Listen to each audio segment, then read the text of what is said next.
Ok, salut les gars, je suis super en retard. Bienvenue dans le vlog numéro 9, Dziewicz en polonais. Et c'est parti, nouvelle semaine.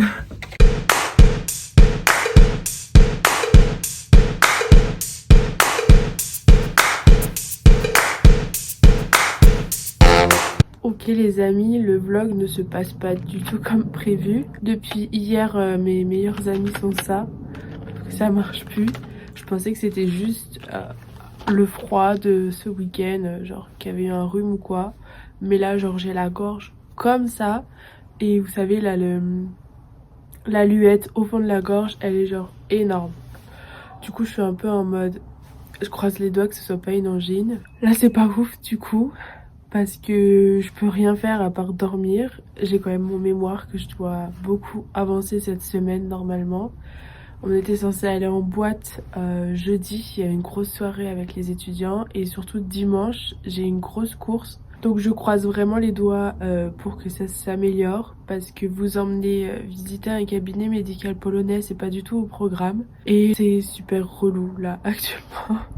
Genre je sais même pas si je vais poster ce vlog parce que j'ai aucun contenu à part prendre des médocs et dormir. Et deuxième problème, mon frigo est totalement vide. Donc là, il faut que je sorte dehors pour aller chercher à manger, chercher des produits que je peux manger parce que genre là c'est bloqué à mort et ouais, faut que je mange parce que ce matin c'était à moitié un malaise, donc on se motive, on va chercher de l'énergie. Salut, on est jeudi matin, ça a beau faire 2 mois que je suis en Erasmus, et ben je suis allée en cours alors qu'il n'y a pas cours. Je savais en arrivant que si j'étais toute seule, il y avait une embrouille. Elle a envoyé un mail que je n'ai jamais eu. Donc pareil, la poisse des mails que je ne reçois jamais. Ben c'est pas grave. On retourne au basecamp et on va travailler autre chose. Mówię, ja mówię i wstawać, Ja wstaję. wstaję, tak? I biegam it. Ok les amis, si on oublie le fait que je parle du nez, on peut dire que ça va mieux. La maladie est passée, je ne vais pas aller au cabinet médical de Pologne. Ça va, j'ai échappé à ça. Mais c'est pas non plus 100% le top. Du coup, je ne sais pas si je vais en boîte ce soir ou pas. Du coup, vraiment, je ne sais pas. J'ai un ange sur mon épaule qui me dit n'y va pas, dors, repose-toi parce que ce qui compte c'est d'être en forme pour la course de dimanche. Et j'ai un petit démon sur l'autre épaule qui me dit vas-y, on sait jamais, ça se trouve c'est la soirée. Et qui me dit surtout YOLO, Bistoufly, la vida loca. Du coup je ne sais point qui écouter, donc on va faire comme le GOAT Tommy Shelby qui décide les décisions de sa vie avec une pièce. Je sais pas faire pile ou face, mais on va dire que si ça tombe sur le 5, je dors. Si ça tombe sur l'aigle, je vais en boîte. À ne surtout pas reproduire chez vous, les gars. On ne décide pas sa vie à pile ou face, ok? C'est dangereux, surtout quand on n'a pas de chance avec soi.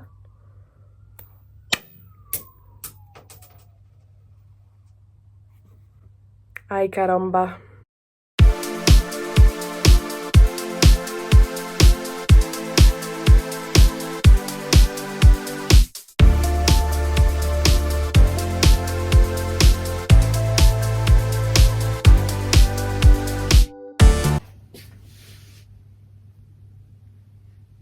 Les amis, posez pas de questions, il n'y aura pas de réponse.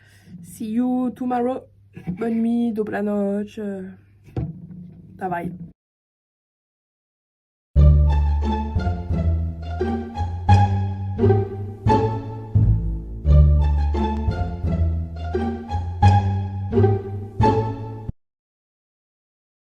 Dzień dobry, on est samedi, on est sur une belle journée, il fait beau, mon nez il est presque plus enrhumé et mes genoux sont presque réparés, donc on est bien, on a relevé le niveau de la semaine super bizarre. Aujourd'hui, grande to-do list, j'ai plein de choses à finir avant ce soir, donc là c'est direction le stade de Łódź qui est tout à l'est de tout à tout à l'ouest de la ville. Et je vous explique là-bas ce qui se passe. Ça va être plutôt bien.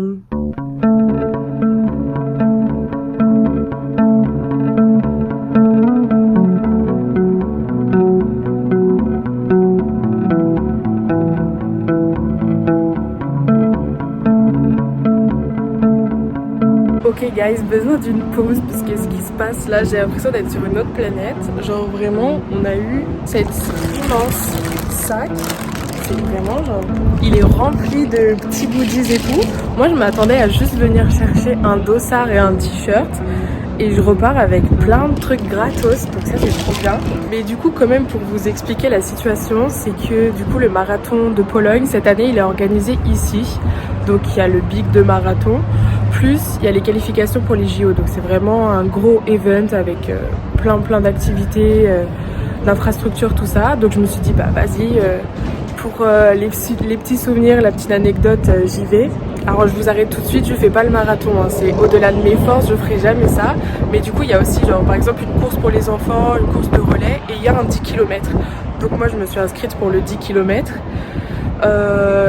Alors bon, c'est pas que je regrette ma décision, mais j'ai pas pu m'entraîner. Et là cette semaine c'était vraiment nez enrhumé et tout ça, donc c'est pas les meilleures conditions. Mais vas-y, il y a une médaille à l'arrivée. Ça c'est vraiment un truc que je veux et c'est être là pour l'ambiance, les souvenirs et ouais, et garder des petites traces de cette journée. Donc voilà, honnêtement je suis plutôt contente et il fait beau, donc je pense que ça va être super bien. 2-3 courses à faire dans le deuxième centre commercial de Łódź que je n'avais jamais vu. Et ensuite je vais vous faire une petite visite historique sur un point d'ici. Donc c'est parti, on continue la journée avec une immense to-do list à faire. Ok les amis, aujourd'hui samedi après-midi, petite promenade, il fait beau, donc on profite du soleil, on s'aère la tête aussi, et puis une longue promenade pour se préparer pour demain. Mais surtout, j'avais envie de vous parler d'une partie de l'histoire de la ville de Łódź, une partie que je n'avais jamais entendu parler et qui pourtant est super impressionnante. C'est l'histoire du ghetto de Łódź. Donc c'est assez obscur comme histoire, mais quand même très important. Donc le ghetto, il a été établi le 30 avril 1940. Il faut savoir, c'est que la population de Łódź, elle était à un tiers juive. On a vraiment une grande partie de la population qui a été déportée dans le ghetto. Et en fait, il s'est réuni au niveau du nord de la ville, puisque c'était la partie la plus pauvre. On compte environ 164 000, 200 000 juifs, c'est plutôt difficile d'estimer. Et surtout, après, il a été agrandi avec des déportations venues de Berlin, Prague, Vienne et de toute la Pologne en général.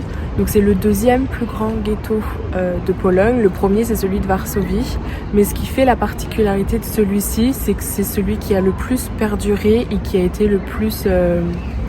si on peut dire, le plus lucratif pour les Allemands nazis. La balade, c'est une balade d'1 heure à travers le ghetto de Łódź et elle commence ici. On est dans le parc Staromiejski et en fait, c'est vraiment ici que les Allemands ont voulu créer une démarcation entre leur partie à eux et puis de l'autre côté, le ghetto. Donc c'était vraiment faire tout un espace de verdure pour masquer ce qui se passait de l'autre côté. Aujourd'hui, c'est vraiment un parc en pleine réhabilitation. Il y a une multitude d'aires de jeu qui sont construites et c'est vraiment un endroit, dès qu'il y a du soleil, dès que c'est un week-end ou un jour férié, il y a beaucoup de monde. Mais on trouve encore les vestiges en fait sur le sol d'une démarcation pour indiquer justement là où anciennement il y avait les murs et les barbelés qui entouraient le ghetto. Ok, donc on continue la visite. Ici, on est devant l'église Sainte-Marie de l'Assomption. Et en fait, c'est vraiment un lieu stratégique pour les historiens et pour l'histoire du ghetto de Łódź, puisque elle est encore présente et on la voit surtout beaucoup sur les photos, puisque juste à côté, on est dans la rue Żgierska et en fait, c'est une rue centrale où était placé le pont qui reliait donc la partie nazie au ghetto. Et en fait, on a encore les façades de bâtiments d'origine, où étaient placés tous les postes de contrôle de la Gestapo et des nazis. et de tout dirigeant en fait du ghetto. Donc on a vraiment cette cathédrale qui est présente sur les photos et elle permet justement de juxtaposer sur les bâtiments actuels et de voir en fait ce qui est encore présent. Ça permet de retracer l'histoire pour les historiens. Donc deuxième lieu stratégique et on continue la visite direction la rue Zgierska, je sais pas trop comment dire.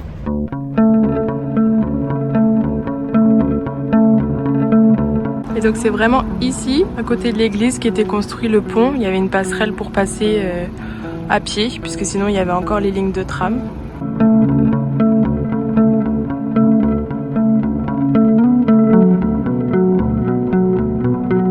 Donc ce qui est important ici, quand on se promène, c'est que tout l'ensemble du nord de Łódź semble vraiment très pauvre, très délabré.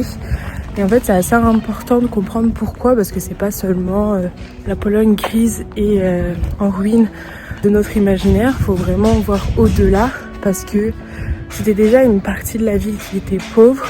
Ensuite, ils ont entassé les Juifs ici, donc c'est devenu encore plus pauvre et délabré. Et ça a beau avoir été libéré, entre guillemets, par les Soviétiques en 1945. Ensuite, c'est l'URSS qui a repris derrière, donc il n'y avait pas d'argent pour reconstruire cette partie.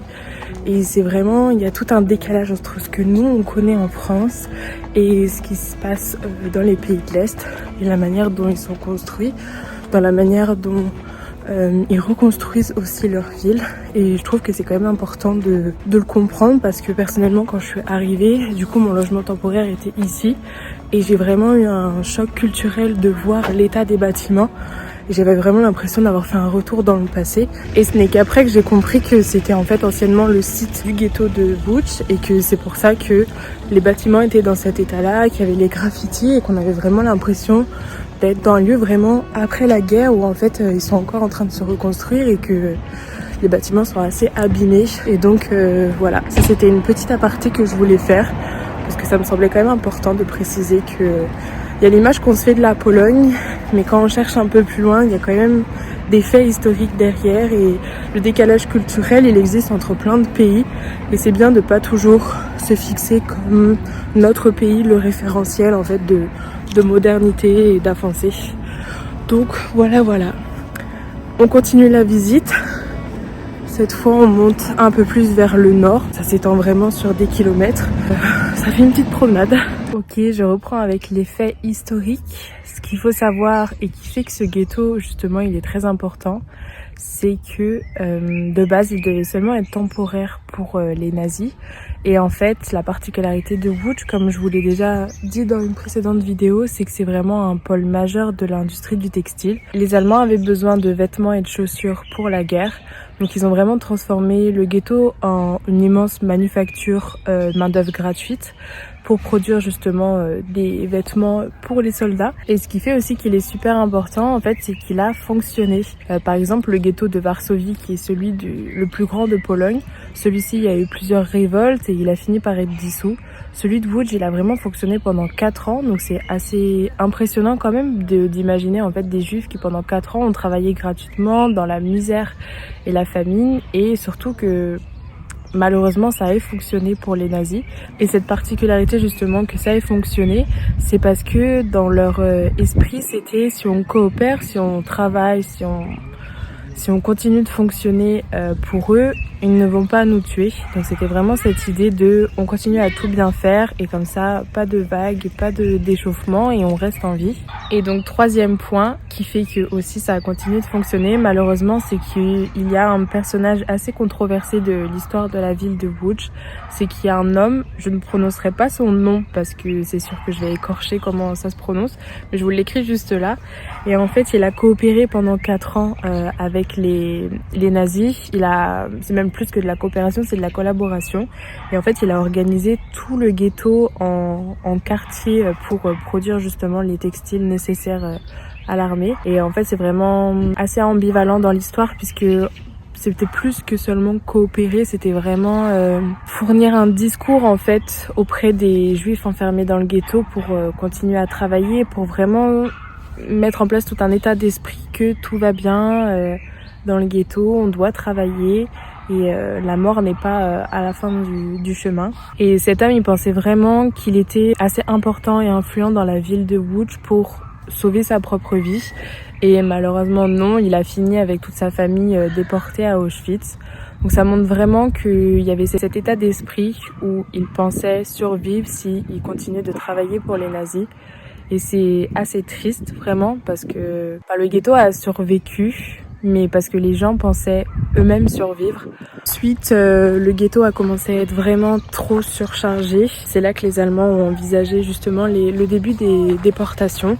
Et en fait, vers janvier 1942, on a les premières déportations du ghetto de Łódź à destination d'un premier camp d'extermination, dont je vous reparlerai juste après.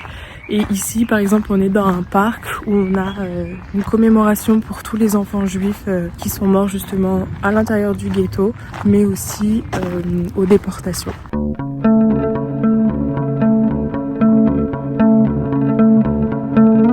Ok, l'avant-dernière partie de cette visite, c'est le cimetière juif de Łódź.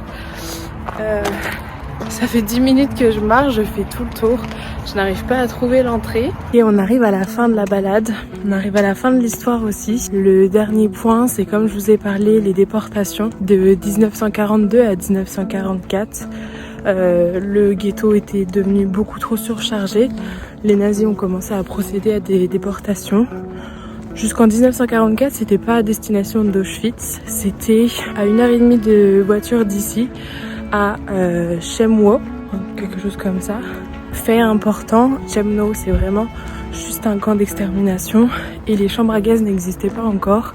C'était un camion, donc les déportés passaient par des sas où ils se déshabillaient. Ensuite ils entraient dans un camion où ils étaient gazés. Je trouve que c'est important dans l'histoire du coup de la Pologne et de l'histoire de la Seconde Guerre mondiale parce que c'était quelque chose que je ne connaissais pas du tout et en fait quand on se rend à Berlin, on a beaucoup d'images qui parlent justement de ce ghetto. Donc voilà, et là on arrive du coup sur le site historique de la gare.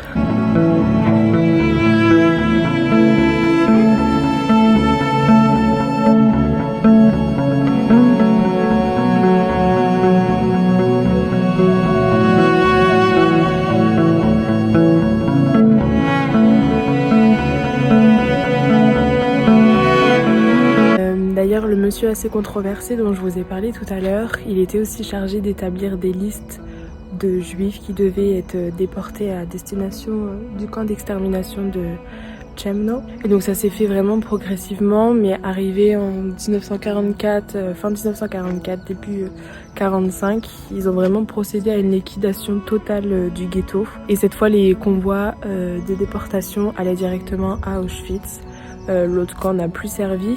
Aujourd'hui, on peut le visiter, enfin on peut y accéder uniquement avec une voiture. Et en fait, il y a des vestiges au sol, mais en fait tout a été détruit. Pour ce qui est de la fin du ghetto de Łódź, ils ont laissé à peu près 800 personnes qui étaient chargées de tout nettoyer entre guillemets ce qui restait du ghetto et puis rassembler les affaires des nazis. Ils devaient aussi construire leur propre tombe et les nazis devaient revenir pour les fusiller, sauf que ensuite c'est l'armée soviétique qui est arrivée avant et aujourd'hui on compte quelques centaines de survivants du ghetto qui racontent leur histoire. Et puis je vous mets dans la description aussi, il y a un site internet extrêmement bien fait qui a recueilli du coup ces témoignages, les photos et qui permet vraiment de comprendre en détail ce qu'a été le ghetto de Łódź.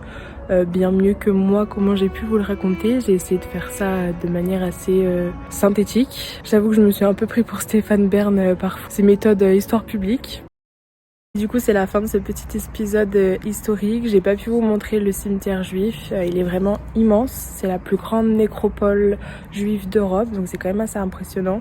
Mais j'ai l'impression que l'ancien du coup est fermé et maintenant il y a seulement le nouveau. Donc voilà, j'ai montré le plus que j'ai pu et j'espère que ça vous a plu. Et là je me dépêche de rentrer jusqu'à ma chambre parce que j'ai plus beaucoup de batterie. Et là je suis perdue au fin fond du nord de Łódź, donc il va falloir que je trouve un tram ou un bus qui puisse me ramener jusque dans le centre. Et on se retrouve pour le unboxing des affaires du marathon de demain. Comme vous l'avez vu tout à l'heure, on a eu tout ça les gars. Genre tout ça de goodies. Donc c'est parti, je vous montre tout ce que j'ai en cadeau. On commence par le petit dossard. Ensuite, on a le t-shirt qui, je suis sûre, sera beaucoup trop moulant. Tadam! Il va être beaucoup trop moulant. Voda, de l'eau. Nie gazowania, ça veut dire non gazeuse. Ensuite, on a de l'eau, mais avec des vitamines autres que juste de l'eau. Ah, j'aime pas le citron. Barre énergétique. Donc ça va être bien parce que moi, j'ai super peur de manger demain matin et d'être malade. Et on a ça. Mais c'est au citron aussi. Ça. I have no idea. On a ça. Ça, c'est bien, c'est du collagène. Je prends parce qu'à partir de 25 ans, on produit plus de collagène et on a des rides. Donc, un petit shot de collagène, ça me va. Et il y en a un autre avec un truc d'énergie B12. En vrai, je crois qu'il faut que je prenne tout ça demain matin ou... Ils nous ont filé des compléments alimentaires. Moi, je prends rien de nouveau avant demain matin. Je veux pas être malade. Ça, des vitamines. Ça, c'est bien. C'est pour après si je me casse la figure. Du collagène encore. De la colle. Ça, les gars, genre là, on est vraiment sur du high level. Moi, ça passe pas dans ma valise. On dirait un peu un sirop de miel énergisant. Encore un truc d'énergie. Mais imaginez si tout le monde prend tous ces trucs d'énergie demain matin. Voilà, voilà. Honnêtement, c'est pas que je me prends pour une influenceuse, mais là, on dirait quand même... J'ai jamais eu autant de cadeaux gratuits de ma vie. En vrai, ça va être bien. Je suis un peu anxieuse quand même de cette course. Genre, ça me fait un peu peur parce que du coup, pour la petite anecdote, je ne l'ai fait qu'une seule fois de ma vie, 10 km. C'était en décembre, je crois. Ici, on doit le faire en 1h30 maximum. Il y a des paliers à chaque kilomètre que si on dépasse le temps à chaque palier, ils nous arrêtent. Et moi, je l'avais fait en 1h20. Donc... j'ai un peu chaud aux fesses, mais en vrai j'y vais surtout pour l'expérience, l'ambiance sur place et surtout la petite médaille à l'arrivée. Ça par contre je veux vraiment la petite médaille à l'arrivée. Voilà, je crois que c'est tout ce que j'avais à dire pour aujourd'hui. Le vlog s'arrête ici, on se retrouve demain pour moi mais dimanche prochain pour vous. Prochain épisode commence direct avec la course. Normalement vous me verrez cracher mes poumons. Ça vous fait un petit peu de suspense pendant une semaine. J'espère que ça vous a plu ce vlog. Il s'est pas passé grand chose, c'était beaucoup. Je suis malade et je dois faire le mémoire. Et je voulais vraiment vous montrer un peu une partie de l'histoire de Łódź à la fin, avec la petite visite. Donc ça aussi, j'espère que vous avez bien aimé. Il restera une dernière visite dans Łódź, c'est avec le street art. Et ensuite, des petites excursions. On est le 27 aujourd'hui, j'ai fait la moitié. Il nous reste encore des choses à découvrir. Cześć! À la semaine prochaine, bisous la famille! Alors le maillot pour demain.